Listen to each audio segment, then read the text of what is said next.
চলেন দেখে আসি বাংলাদেশ কেন সুন্দর। এই জন্য প্রথমে আমাদেরকে যেতে হবে গ্রামে, যেখানে জমি বা ধান লাগায় এরকম জমিতে।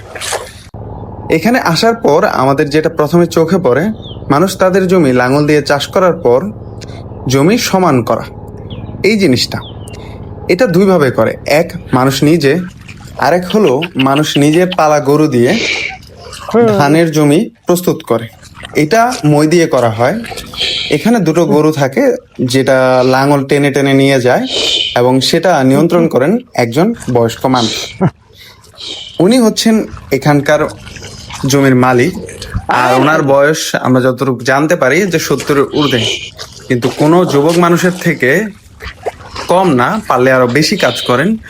একজন 25 থেকে 30 বছরের লোক এই পরিমাণ কাজ করার সামর্থ্য রাখে না, যেটা উনি একা করতে পারেন।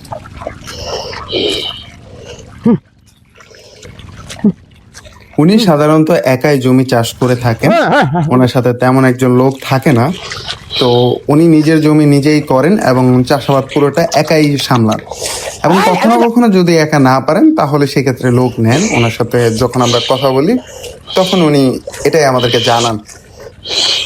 এছাড়া আশেপাশে যাদের হচ্ছে নিজেদের গরু নেই, তারা হচ্ছে নিজেদের জমি প্রস্তুত করার জন্য একটা ট্রেডিশনাল ওয়ে আছে, সেটা হচ্ছে মইয়ের উপরে কলা গাছ বা ভারী কোনো জিনিস রেখে করেন। আগে ছোটবেলায় বাচ্চাদের দিয়ে করানো হতো, কিন্তু দেখা যায় ঠান্ডা বা এই জাতীয় সমস্যা হয়, যার কারণে নিজেরাই হচ্ছে কলা গাছ বা অন্য ভারী জিনিস দিয়ে এটাকে হচ্ছে টেনে টেনে মাটিগুলো সমান করেন। এই কাজটা অত্যন্ত কষ্টদায়ক, কারণ মাটির মধ্যে যখন কাদা হয়ে যায় তখন এটা করা আসলে কষ্টদায়ক।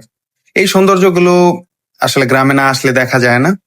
আজ এই পর্যন্তই, দেখা হবে অন্য কোথাও অন্য কোনো পর্বে।